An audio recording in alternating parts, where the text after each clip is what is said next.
Hello and welcome back to the Talk Too Much Sports podcast. It's been quite a while. I last spoke with Brooke McCarty Williams of the WNBA, former Texas Longhorn. It's a little different this time. We're shifting from basketball over to softball here. Um, I am joined by Laurén Schiek here. This is the fifth episode of the show, the first installment of the softball interview series. So, just for a rundown, and Laurén here and I joked a little bit about how there was a lack of information about her on the Santa Clara website. But what I was able to pull, obviously, hailing from Oshkosh, Wisconsin, unless they say it differently over there, um, Santa Clara University alum, NFCA Academic All American, WCC All Academic Selection, FCA Female Athlete of the Year, was unanimously voted for team captain, and currently playing with Abilene Christian University. How have things been over I guess 2020 has been a little bit better. 2021 has been a little bit better than last year, but I guess how excited are you for, what's to come here? I know that we talked a little bit about essentially a preseason coming up for you within I think you said a couple of weeks. Are you just dying to get on the field, or are you just kind of, enjoying the process as we train here for leading up to that preseason of sorts? Yeah, it's been awesome just getting to have this time to train. When I opted out of my last season, and now I just feel like God's brought me to this place where I have great mentors and my coaches and just great people that are able to really elevate me in all different areas of my life. And I just want to get out there and showcase that. So we have our fall season for like a 10-game series, and we have next weekend's like our third weekend out. So it's been great to get out there with my teammates and establish some great relationships with them, but also just get out there and get a feel for all the goals that we have in store and what we got to do and the work we got to put in to get after it and kind of make our name known in the WAC this year. So yeah, it's been super exciting and can't wait to just get out to actually compete in the spring now. So Pumped to open that new. Obviously that chapter is open a little bit already, but I guess to fully break through that door, break through the starting gate and get out there. I'm sure that's, I don't know about you, but usually like when like opening days or something like that come around, I just get giddy again, just like a little kid. yeah, So exactly. I'm sure Like that's this morning. that's got to be great. And I'm sure you're looking forward to it, obviously. But before we get into ACU, I want to jump back to sort of the beginnings of sorts. See where that story for you started. What sort of influence did your father have on your sports journey? Because for those who might not know, John Schiek, unless it's different, you can correct me, is a CEO of Schiek Sports Incorporated, which sells a wide range of workout gear. And obviously, I don't think it's directed to a sport specifically, but what sort of influence did he have, if any, on your career? Obviously softball is where you're at now, but in sports in general, maybe you played a different sport growing up, or played a whole variety. What sort of role and influence did he have, on your sports journey? Yeah, so my dad is one of my greatest mentors in my life. And overall, whether it be in sport or in the business world or just being like a man of faith and a leader, and just seeing how he's been able to impact so many other people through Chic Sports and kind of make a ministry out of that, but also just the way that he carries himself. And I think my brother and I, we always would come home, like my dad would come home from work and he'd be working all day. He'd get his workout in and he would still make time to play catch with my brother and I. From when we were this big to even hold the glove. So I started off playing baseball actually. I started crying when I played softball because I didn't think it would be hard enough. So my dad definitely instilled that. It was something that baseball was a big thing in our family, and since I've been little. So that's kind of how I got into it, just playing catch with my dad and my brother. And I fell in love with it. I started playing softball and I tried out for our travel team in Oshkosh, Wisconsin when I was about 9 or 10. And we ended up winning the national championship for ASA that year. And so I was like, okay, like these girls are competitive. Like I really enjoy this. I started getting into pitching, and that was kind of a sport within itself. So that was just awesome to kind of really be able to push myself individually, but also work together and come back together as a team. So I really love that about the sport as well.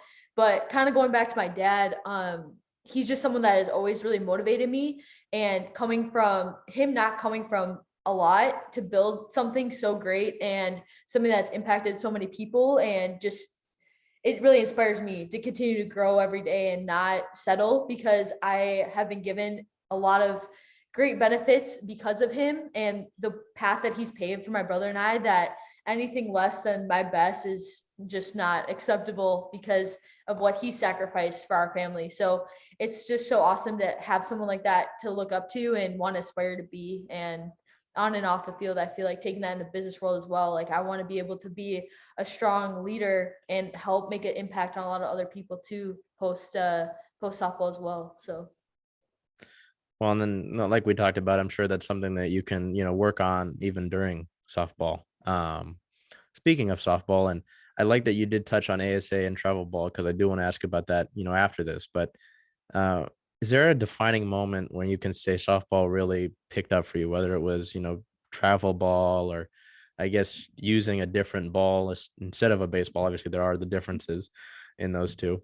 But is there a moment that you can really pinpoint to where that journey for you with the softball started? So I would say that there's been a lot of defining moments, I think, that have led up to me being here now at ACU and having the opportunity now to have coaches, like I said a little bit before, was just mentoring me in very specific areas of my game. So just working one-on-one, like with my coaching for my hitting coach, and then my pitching coach, and then infield coach, and just having people that are so specialized in those individual aspects and them taking interest in me as a person. It's just been awesome to really be like mentored now, and like from a young age, like whether it was, win a national championship when I was 10 years old, and then going on to play in the World Series for USSSA and winning that when I was in travel ball and I was like in middle school, and then playing with on deck softball and getting recruited through there and trying out for the top 100 there. And so it's like all these things like that I've had to prove to myself, and over time it's just kind of all led up to like the pinnacle of like being here now. And especially my experience at Santa Clara, there was a lot of highs and lows in betweens, and I think having awesome competition that I've been able to play out there, like taking all of that knowledge that and those skill sets and everything I've learned and developed from that time there and translating it here and just elevating it, it's awesome to have the opportunity to showcase that. So that's what I'm really excited for in the next 2 years. Can you reflect a little bit on, and maybe expand a little bit more on your time playing travel ball? Like you said, Yeah. I mean, how big of a step would you say, if at all? I mean, obviously, it could have just been another part of the journey. Would you say it helped in keeping you involved with softball? Because some people, sports don't always stick with them. It's like, hey, this was a cool part of my life, but it's not something that I want to, continue to do even through a college level. Um, you know, if I'm correct on this, you were a four-time ASA state champion. Yeah. Um, one you I like how you said it better. You triple SA. I would have just said all the S's like an idiot. Um, a World Series there. How do you reflect on all that? I mean, from what I read, World Series game MVP, best player in fast pitch award. Uh, how do you sort of reflect on that, and how it's helped you to where you are now? Yeah, I would say that every little girl that I comes for pitching lessons or whatever that I get to talk to in the sport, I just tell them find something that you're passionate about and go after that wholeheartedly. Like whatever your passion is and your desire is, take hold of that. That's placed in your heart for a reason. Work your butt off. Don't settle. And if people tell you that you're not good enough, prove them wrong. Use that as drive and motivation, because there's always going to be people that are coming to your life that are going to tell you you're not tall enough, you don't fit the mold here, you're not fast enough, you're this, you're that. Don't let that define you, and use what is in your heart, what God has placed in your heart, to like take root of that and take hold of that and just work hard. Because at the end of the day, I think working hard and putting your whole self into that, you can really beat people that are more talented than you, and you can surpass them. So I think like my brother is a super naturally gifted athlete, and he has been able to not put in all of the practice time that I had to put into when I was younger. And I mean, he's totally like he works hard. I'm not saying he's not a hard worker, but he didn't have to work as hard as I did to compete at the level I did, just because he naturally had it. But I think that doesn't that shouldn't deter you from going after something if you're not naturally like this stud athlete, because I've seen a lot of kids that are able to grow and develop that over time if that's what you love. And I think if you fall in love with the game, if you are able to fall in love with something, that it's like the air you breathe. It's like you want more of it. You want to keep growing and getting better. And like if you're able to find that, nurture that, and try to foster that, and surround yourself with people that try to nurture and foster that and elevate you, that really helps. I might be quoting it wrong, but the quote "hard work beats talent when talent doesn't work hard" kind of rings true in what you said there. And I mean, then that shows up. I mean, because I mean, you can look at any sport around the world and you can see that there are these athletes that are incredibly gifted, Mm-hmm. but someone else is going to work their behind off and they might be better. They're going to show up and perform better. So I think that's I mean, even to go to expand on is what you said as well, in the different leagues that we've got now with, me and you talked a little bit about Athletes Unlimited, from the NWSL, from the WNBA, and even, in, these men's leagues, these women that are making a difference in the NFL, in the MLB. Uh, I'm very happy that there's so many role models and people that show you, like you're saying, you don't have to listen, it just encouraging people not to listen to, these guys that will just comment stupid shit. And I Mm-hmm. apologize for swearing. That's the first swear of the episode, but it's stupid just to go and demean somebody for, there's no reason to do that. So um I think it's great now that there are so many of these. Obviously there's still work to be done, in women's sports to fully give them the recognition that they deserve, whether it's on ESPN or putting them on the right platforms. Um, and I'm sure you know what I mean by that.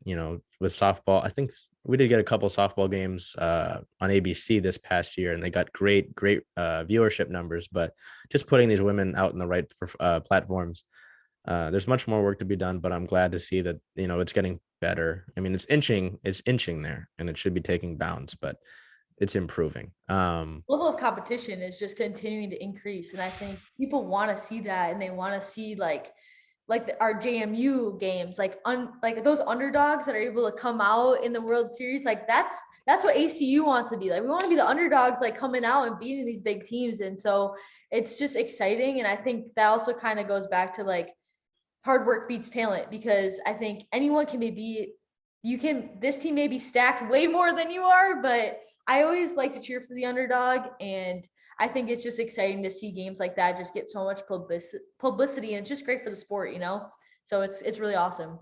You go in, you speak about underdogs in every sport I've seen. It's any possibility that somebody can be beaten. So, you look at top programs in any sport, top teams in any sport. I don't care, who they're playing. They could lose. I mean, you look, uh, college football, Clemson lost. They were ranked third. They lost to NC State. You talk about JMU, I mean, that's why I'm never, nothing's a certainty. And it always goes back to hard work being talent. And I like that you brought that up. Um, Kind of mentioned this when I spoke about that your dad and the influence that he had on you sports wise.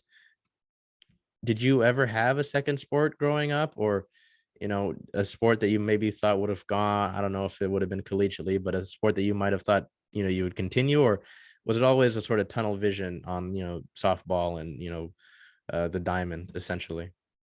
Yeah, I think softball always kind of took priority, but I mean, I played basketball pretty competitively. And then once I got into high school, like right before I got into high school, I got a really bad concussion actually playing summer league. And so we're like, we're shutting this down. We're just going to focus on softball, go 100% all in so I can go to showcases and stuff on the weekends or whatever. And I also did a lot of just like sports performance, like specific training. So I would work with like a trainer every week and stuff like that. So I think just building like speed, agility, endurance, like weight training, all those things that I was able to do, I think helped me kind of get a little bit ahead and get an inch ahead of people a little bit before I got to Santa Clara, which was awesome to have that experience in my back pocket too, as well. And as well, to end the sort of beginnings chapter of this, in an Instagram post you mentioned that you were called overrated. There was a great post about looking back on your journey, the dreams that you had as a child and achieving those sort of dreams. But I was interested in that part. do you remember those instances? Maybe it was one instance, maybe it was a few. And at the time, I'm sure it's different than how you might look on it now. But at the time, what was your response to that? I mean, it's ridiculous to me, at least, if you're calling, anybody that is below professional level under overrated, because again, you know, me and you aren't that differently aged. I mean, come on. It's what I'm trying to say is to call like a child overrated. I think that's ridiculous. So Yeah. to get back to the main focus, what was your response at the time to that? I mean, did that rock you a little bit, or was it kind of like, were you able to tune that out? So I think at the time it does definitely hit you a little differently. But now the fact that I've gone through and like I focus a lot on like David Goggins. I love David Goggins, like that kind of mentality. And it's like, why am I gonna let like other people like take my energy from me? And hearing that like comments like that, I think I was kind of the big fish in the sea, where I was from. And so kind of dominating in high school and things like that. And then going out to Santa Clara, like people are like, oh, well, she's overrated because like, she's going D1 from like a small town, like whatever, like wait till she gets out there. And so I always use that as like, I'm gonna prove you wrong. Like watch me like go and succeed out there. And I earned a Division I scholarship, and I'm gonna earn, and now God is like provides awesome opportunity where I've been able to earn another Division I scholarship.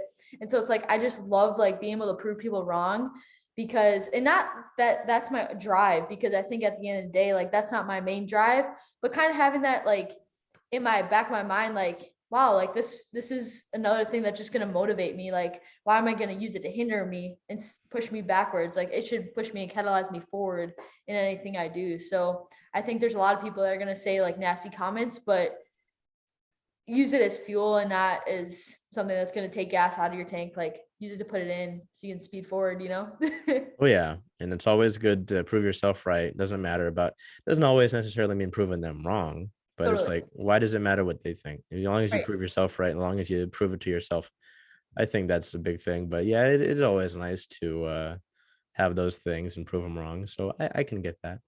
Um, to transition into Santa Clara here, what were some deciding factors that helped you, commit to Santa Clara? Because, coming from Wisconsin, it's a different part of the country, going over to California. So, at least for you, what made it feel right? Whether it was location, whether it was the program itself, coaching staff, the girls in the locker room, what deciding factors helped you, to come over to California and Santa Clara?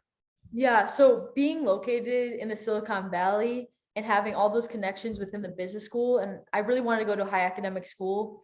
And so having the opportunity to be there and, like I said, like work within the Valley, I think that those connections and those relationships that I was able to establish there were priceless. And that's something that really stood out to me. I thought that playing on the West Coast, getting to play some great competition at the Division I level was super eye-opening, and I wanted to go to a program that I could help be a part of a growth. And just I saw like Coach Mize. I never got to play for her. She's actually the coach that recruited me, but she just put in that $7.5 million softball stadium. So there were so many things that were like on the rise, and Santa Clara just opened a new academic excellence center. Millions of dollars went into that new STEM building. There's just so much growth there. And so as a student athlete, you're like, wow, like there's something they're going on the map, like I want to be a part of that. Mhm. So that just all those factors really stood out to me, academically and athletically. And yeah, I was able to make some great connections with some awesome people there. And yeah, I'm really thankful for my time there. But it's definitely now it really catalyzed like this new journey and this new chapter in my life. And I think just taking what I've learned there, good, bad, in between, like I'm just excited to now like be in a place that I feel is like really my home. And just have teammates and coaches that are really fostering like this family here. So to have that now has been pretty awesome. You said something important there. You said you got to meet some awesome people. I saw that you got to meet Brandy Chastain while at SC. Can you speak a little bit about what, I mean, if you got a chance to talk, it might have been, hey, can I get a quick picture? Boom, done. Uh, were you able to pick anything up, any sort of lessons, any sort of, key points? Were you able to pick anything up from her and pick her brain a little bit? If you ever get a chance to talk with her, she's absolutely amazing. Hearing her story and how she's overcome so many different obstacles in her life, and her story is a story of perseverance. And that's something I really took away from her, that there's always going to be these peaks and these valleys, and just continuing to pound through each and every one of them like she did to get to where she was, and how she prepared to even get to the moment within like the World Cup and things like that. Like, you just got to hear it from her herself, but just never giving up and pursuing that with your whole heart. She totally embodies that. So getting to have her on campus, and someone that if she sees you on campus, like she'll be like, hey, Laurén, how's it going?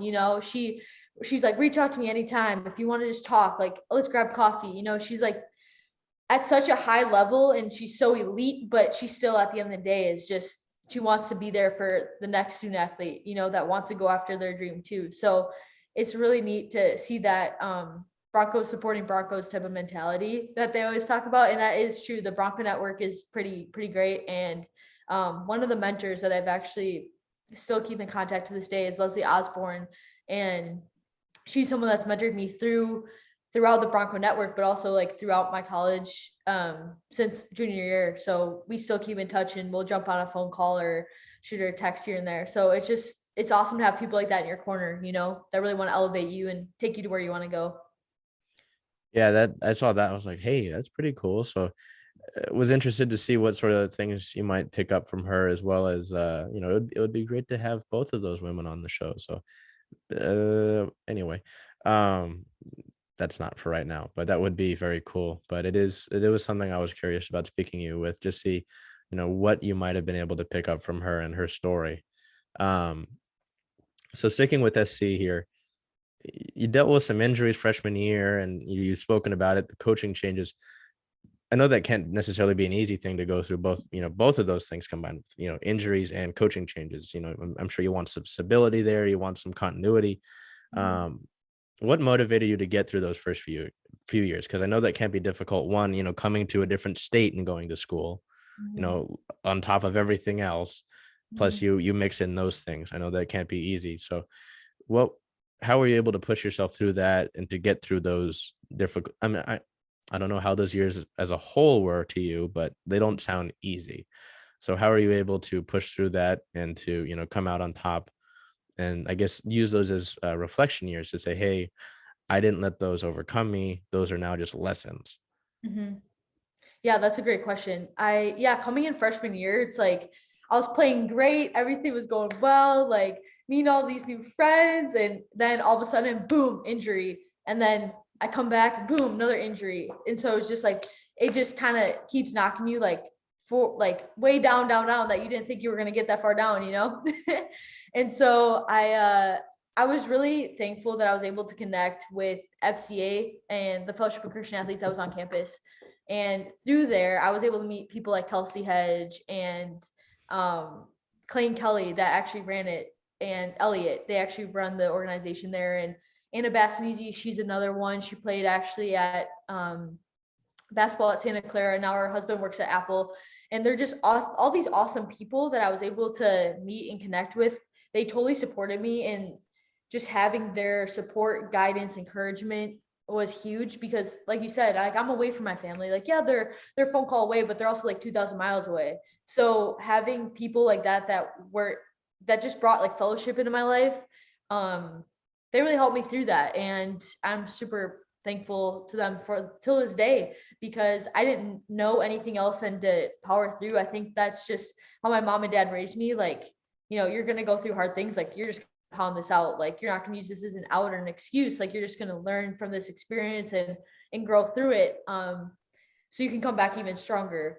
And I think it also taught me I had to really be an advocate for myself and not let anyone tell you differently. If this is what you really believe in, there's gonna be people that will be like, oh, you're gonna make it back. Like, yeah, I'm gonna make it back like 10 times better, because I'm not settling for my circumstance, and I'm not letting my circumstance define who I am.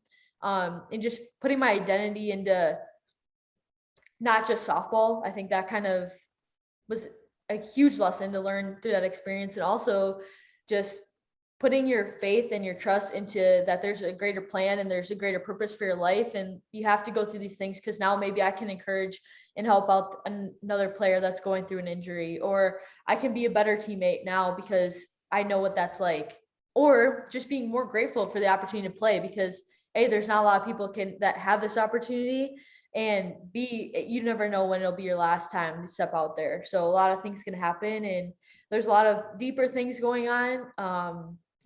Personally, like my uncle is battling cancer. So there's a lot of different things that are going on. So I'm just grateful that I have the opportunity to even get out there and put those cleats on and get out there every day. So that's definitely just having that mentality, I think brings a different mindset to the game as well. So yeah.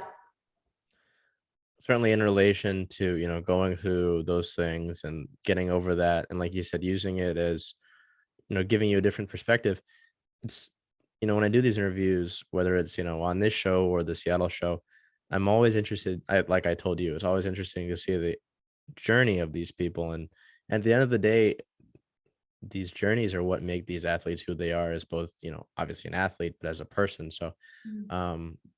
obviously I'm sure it wasn't fun to go through those things, but at the end of the day, it's all part of the journey, and it makes Laurén who, oh God, it makes you who you are. And that's, like I said, not fun to go through like an injury, and Right. run into that again.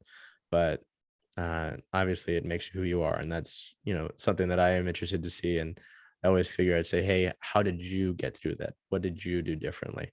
Mhm. Um, Here's something that, sort of to stick on that note of training through it, something that was difficult. How did you train and, prepare yourself throughout 2020? Because obviously that's a year where a lot of athletes had a season ripped away, had to prepare differently, had to, work out at home. What were you doing, through 2020 to train and prepare and just, stay on top of things both on the field as well as off of it?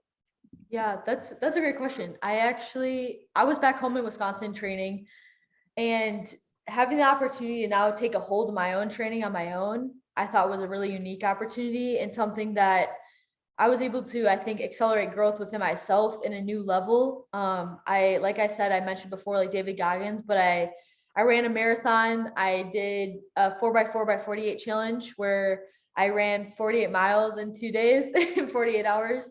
And I did a lot of like mental challenges like that, 75 hard, like all of these things that I think those build skills within yourself that only you can teach yourself. And it's like self-discipline and getting up at 5 a.m. when you don't have to, and doing little things like that, that instills a different type of mindset within yourself and shows yourself like, okay, I can put this in the back of my mind because I've already ran like 17 miles at one time. So what is this 1 mile going to do for me? This is nothing. So I think doing challenges like that and setting those standards for myself really helped me now where I'm in a training program and this isn't going to phase me, and this is only going to elevate me. And it's not going to be as strenuous because I've already went through 10 times harder. So I definitely think I took that last time upon myself to, whether it was reading, I think reading is just another awesome way to just grow your mind and develop your mind, which is really important. Working with people that can mentor you in different areas. So whether it's like mental training, speaking to people that are in that specific field, softball wise, talking to people that help you can refine your skills, send them video footage and getting an analysis. And I was still going through school at the time too. So I took like 27 credits my last quarter so I could graduate early. And then I ended up doing work for my dad's company and a couple other companies that last quarter when I was done then. So I think that kind of opened up other doors as well, just career wise, having that time to, develop like my resume and LinkedIn and things like that, that can kind of help me branch out and make other connections and do informational interviews and things like that. And so I think just being a well-rounded individual and just trying to like encompass all those different areas and not like just put one to the side. I think if you're really able to grow in all those areas, it just like elevates you all as a person. And that does translate like hopefully on the field, and that's what I'm hoping. So Improving all around is something that, I hope to do, obviously, you know, and I like that you said, improving in these different areas, hopefully translates as a whole. So I do like that a lot. Um, in your last season with the Broncos, you recorded the lowest ERA on the team and you had the most appearances on the team. Obviously that's just a couple benchmarks of your career with the Broncos. But, if you look back at it, you look at the entire time, at SC, all the, as you mentioned, with peaks and valleys. are you satisfied with your career there? Or is there anything that you wish, might have gone a little bit differently? You might have wish you might have done differently. How do you look back at your career as a Bronco? I think that I'm very grateful for my time there. Did I accomplish everything I wanted to accomplish?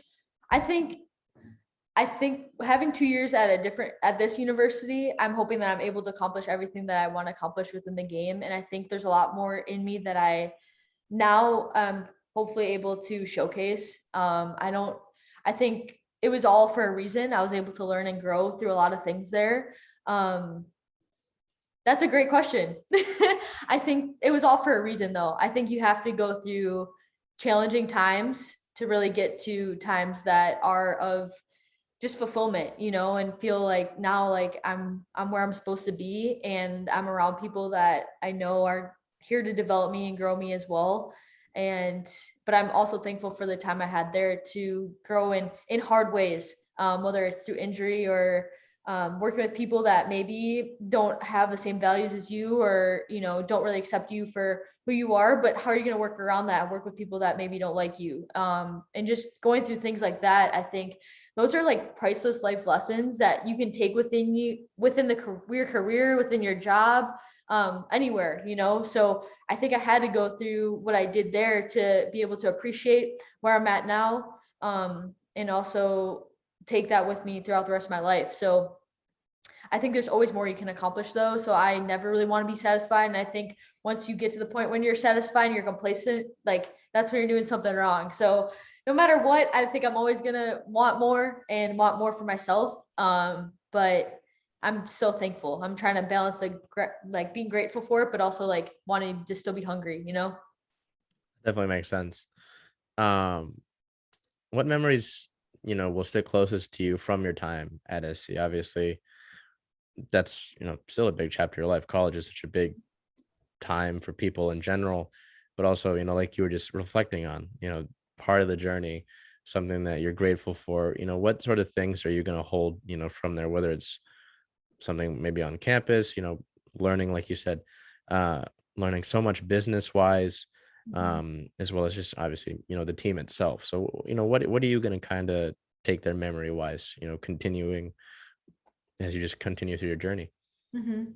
I would say the importance of, if we're looking at like a school wise, I'd say the importance of relationships. I think that's kind of what I took away from out of the business school. Just establishing strong relationships with people and how important that is. Um, and having a network and a community of people that really support you, but also help you grow. And I think you don't want to always have friends that are always going to tell you like, oh, all these great things about yourself. You want people that tell you the truth. And I think that's when you like are elevated. So the relationships wise, and then on the softball side of things, coming into a role of being a closer, like when we talked about having the most appearances, having that role of like coming in key and pressure situations and just being able to like lay the law down and like take control of the situation. I think that mentally also prepared me to be ready to come in any role, whether I'm starting or whether I'm closing. Like I did this past weekend, I started and I closed. So just having the opportunity to do both and to be ready whenever you're called upon.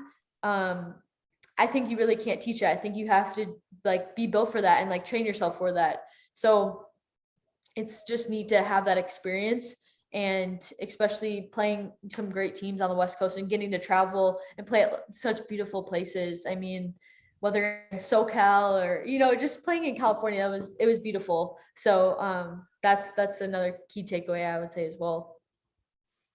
So, in reflecting at these, it's good to look at that, but also, as you mentioned, just kind of grateful for the time, but obviously it's something that there was a next step to be taken. When did that decision come to you that you wanted to, take this journey elsewhere? And, was it a difficult one to make? It's kind of tough to say, hey, I want to go somewhere else, or was it, hey, it's just time. It's just time for me to continue on and move on.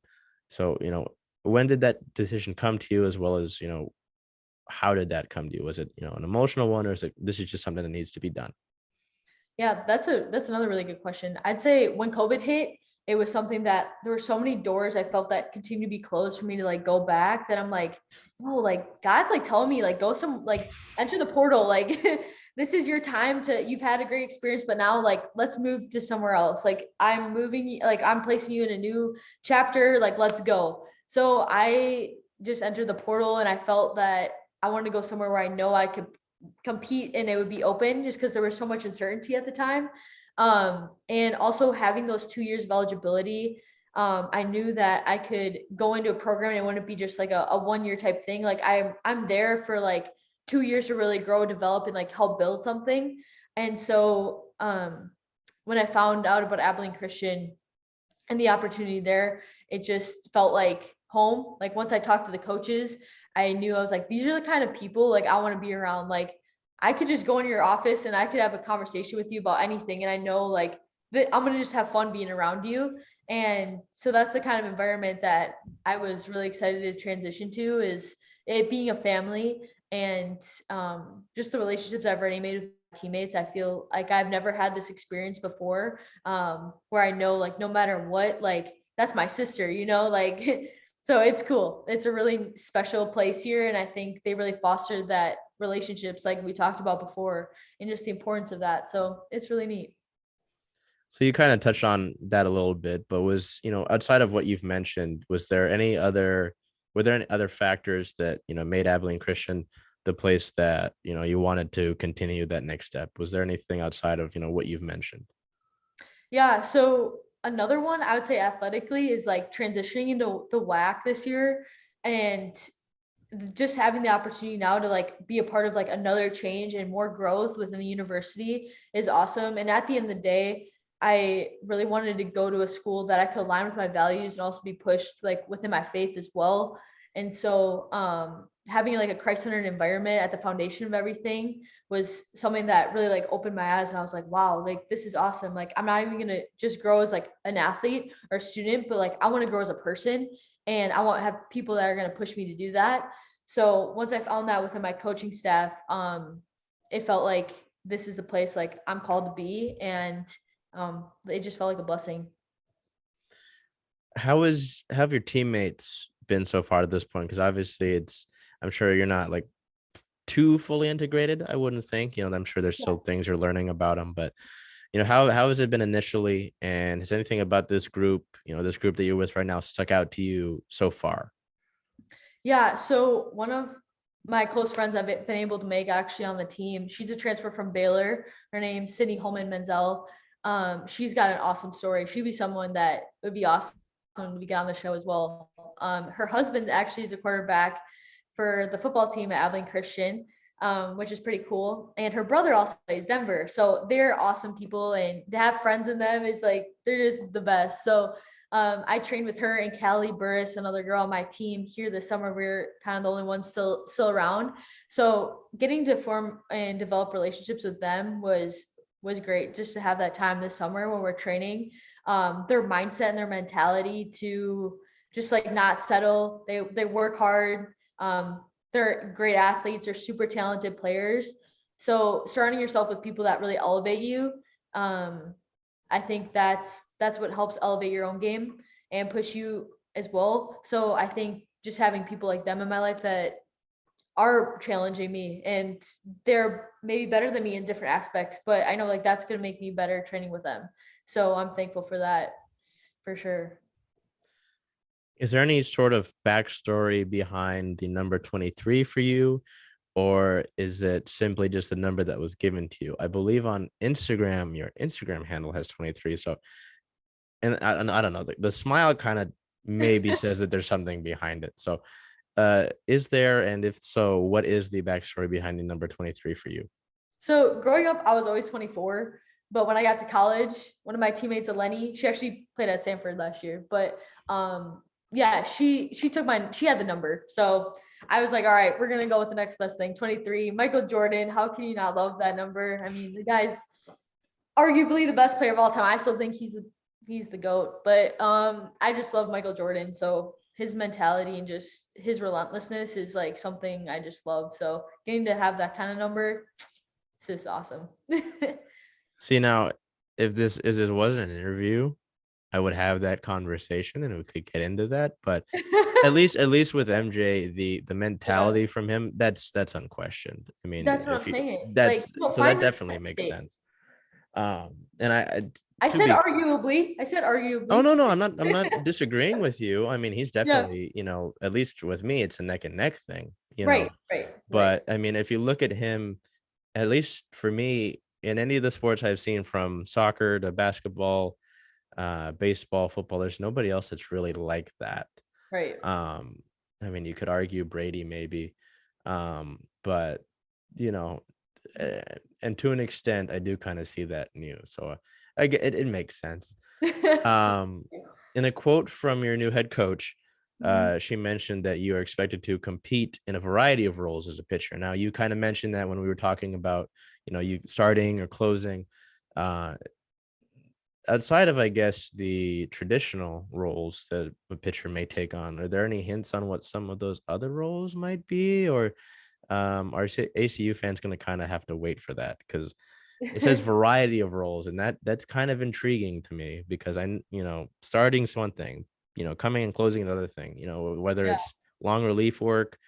Do you want to expand on that at all, or is that kind of something Yeah, that? I can expand on it a little bit. So, I think just being ready for any situation and any opportunity that arise, I think is what I've been training for. So whether I'm starting a game or coming in as, I'm gonna hopefully I want to hit for myself. So that would be great. I also hit so getting the opportunity to do that is like I said, I'm training for that. Anytime I'm on the mound though, and I just get time out there, I'm happy. So whether that be coming in and relieving, closing the game for Sid, who's going to be throwing gas, and I can come in with some movement and change it up. I think it's a fun opportunity. So yeah, I'm just gonna be ready whether I'm starting or closing or hitting or coming in, whenever. So I just like being out there. So I think just preparing to be able to start and being prepared to close as well, and just having a mindset. Maybe you're gonna go in with one out, bases loaded, seventh inning, being able to come and compete and just take care of business and get a couple quick outs. I mean, so I just think having her already have that mentality for me and know that like she's gonna prepare me to be like mentally tough enough to stay in those long games. Um, it's neat. It's a neat relationship we've already, I think, fostered. So it's cool that she said that. So now I want to kind of take it off the field. Um, in terms of just, off the field, did it take you any time to adjust to the places that you've had to move to, whether, going from Wisconsin, going to live in California, and then Yeah. now you're in Texas? I mean, those are two different environments from Wisconsin, from at least what I understand, Oh, someone who you're lives in right. Washington, you know. So Yeah. was it like you needed to take an adjustment period? Was it like, okay, this is weird, I still have to, kind of change things? Or were you able to take that in stride at all? I think it is definitely a change of pace going from like one extreme to the next. I'd say like coming from California to here is like polar opposite, but like in the best way. I love it, but it's definitely a change of pace. Here, everything shuts down at like 5, 6 o'clock, and I'm like, whoa, like we're in San Jose, like you can go to Santana Row whenever. So it's definitely a change of pace that way. But like I said, like the relationships, like I think to me, like I could be anywhere and I could have everything shut down, but just to be around like some really awesome people, like that's all I need. Like I just feel like that's the icing on the cake, is just having like great people around. But yeah, coming from Wisconsin to California, like whoa, like that's a big jump. And then here from California, yeah, to Texas, it's definitely, my accent stands out, I think, still a little bit to people. Even my teammates laugh at me sometimes. I'm like, all right, well, it is what it is. They laughed at me in California too. So, but yeah, it's a great change of environment. And I think it's awesome too to just see like different ways of life and get a different perspective on different areas of the United States and things like that. So it's been neat. So I think we talked a little bit about this, pre-recording. How did you get initially involved with Hypercar? I believe it's Hypercar. Um, and can you describe that experience a little bit? Because I don't have exactly the most knowledge on that. So can you expand on that a little bit and how you got started with them? Yeah, so actually through one of my classes and my professors that networked me with Alation Hypercars, we did a project, a little bit backstory on Alation Hypercars. So let me rewind here. They are out of Silicon Valley, a startup, but they are the first ever American-made hypercar. And it's electric. So it hasn't really, a lot of things are still unveiling. They're still in the process of coming out. So being in the early stages of development and working closely with the CEO and all like him and his wife, like I still keep in touch with them to this day. There are people that I would call like my second family there. They're amazing people. And just seeing like how they've taken their passions and developed that into a company that has so much potential to just be like a global phenomenon. It's super inspiring to me, and just to go after your dreams, like they totally are embodying that. And so kind of getting connected with them through one of my professors, working on a project with them, and then them having me come on as an intern and working an internship with them and doing an independent study class with them and things like that, for the next semesters. It was really neat experience, from web design to marketing to ads to all different types of things that we were able to work on and just have like key insights into. Is like, that's just priceless, especially working in the Valley and just the tech the tech industry there, it's booming. So it was a really neat experience, and so grateful to still have them as people that I know I can always count on. So as I told Laurén here, before we started, she's involved with a lot of stuff going on. So obviously what we just talked about with hypercars, but then now partnerships. When it comes to your partnership with Bang Energy, did you reach out to them? They reach out to you? How did that start? And what makes them, what made them a company that you wanted to partner with? Because obviously, with NIL and even just, even past college, as a person, as an individual, it is important that you're careful with who you align yourself with, even in general. So what made you say, hey, I like what they're doing, this looks good, let's do it? What made you, give them the thumbs up for Bang Energy? Yeah. So any decision, like big time decisions that I make, I always go over with my dad. And our family loves Bang Energy. It's a product that like we buy by the cases at home. So it was something that I would personally purchase and put my name on it. And I think when other athletes are going after deals, like, would you personally buy this if you're not getting it for free? Like, that's something you got to think about, So I reached out to them. I sent them over like a portfolio that I made, and with a photographer that I've worked with and things like that. And my credentials, a little bit of my background, why I'm interested in partnering and aligning with them. And I think it just says like, "Fill your destiny" is kind of like a slogan for them. And I think I want to be able to like use this, and as Bang Energy is just something that can kind of segue into other things in life and just living life to the fullest, And so it's a product that I love, I enjoy, and also I think it embodies that in a unique way of like living your best life and living your life to the fullest. And like, God gave you like all these opportunities, like take hold of them and like perform to the best that you can, like try to work your hardest you can, develop them the best you can, all these things.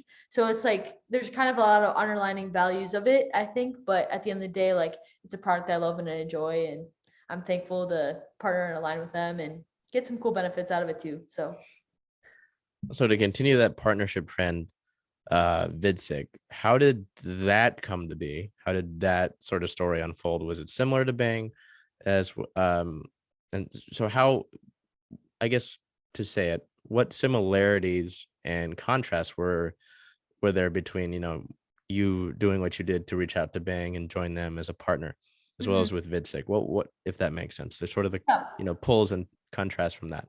Yeah. So with Vidsec was different. They reached out to me actually. I had a contact that I made through Santa Clara.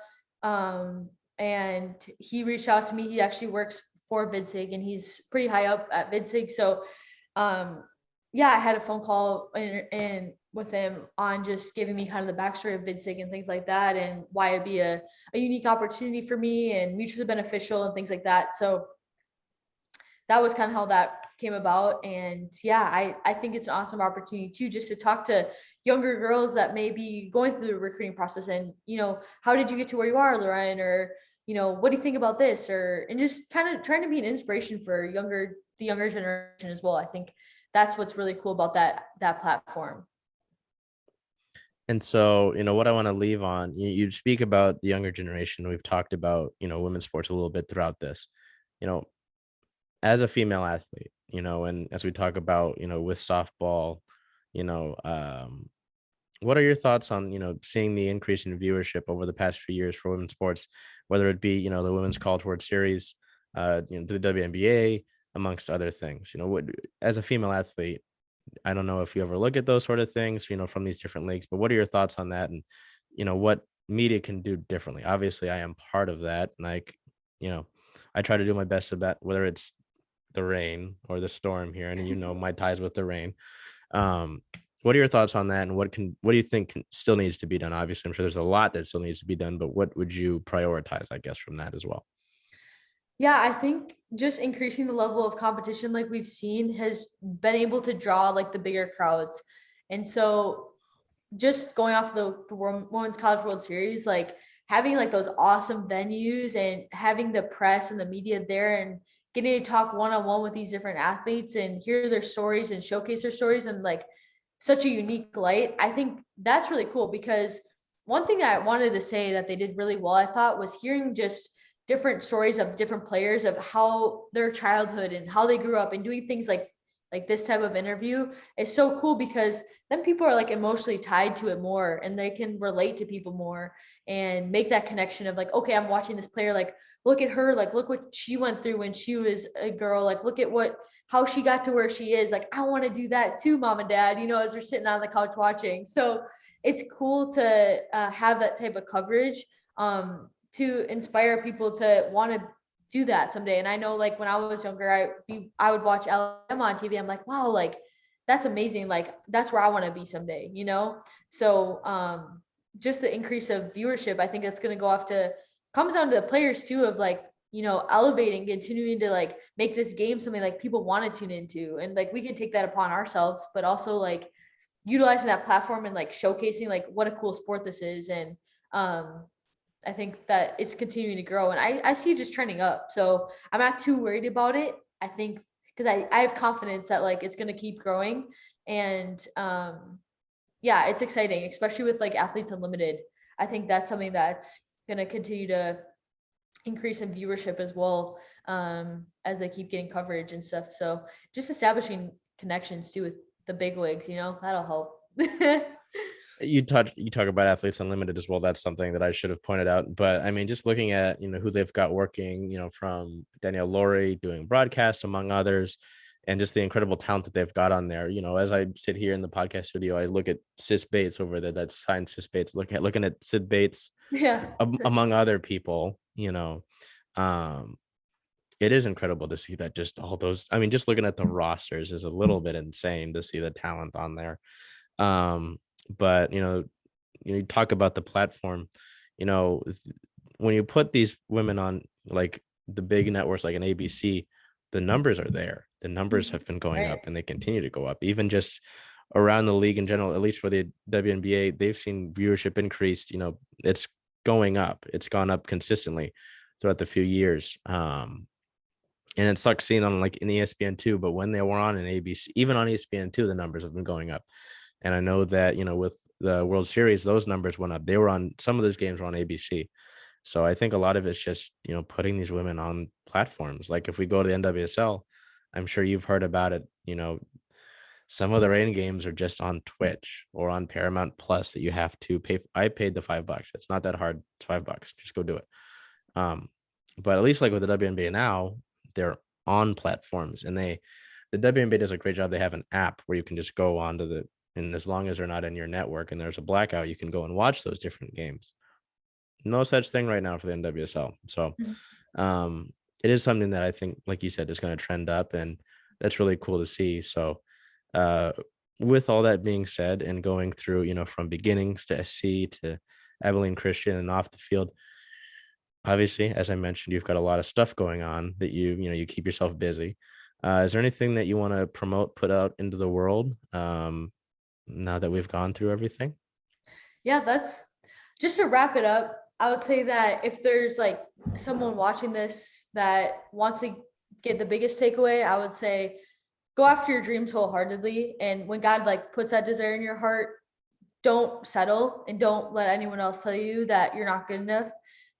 Because when God places that desire in your heart, that's for a reason, and pursue that with all you have. Just don't give up. And I think that's what's going to kind of fuel your passion, your desire, and it's going to really allow you to experience the full joy, peace, and happiness that you were born to have. So that's what I got to say about that. With all these, I always, link social media accounts as well as websites to that. So those will all be there. Laurén, I want to thank you for everything. Obviously, a lot going on, and obviously the people who see this won't know this, but we had a delay, and that's on my fault. So I apologize for that. But it's always incredible to hear these stories and see these journeys. And what's cool about this is I know there's so much for you that you're going to continue to do. So it's I cool to check in at this point and kind of relive everything, but also know that there's more to come. So I appreciate you taking time out of your day. And I guess more so looking forward to seeing when that season starts and getting a schedule layout to see where you're going to be playing at. So again, I want to thank you for your time, and good luck on the rest of the season. Thank you. Yeah, I appreciate it. We'll be in touch for sure.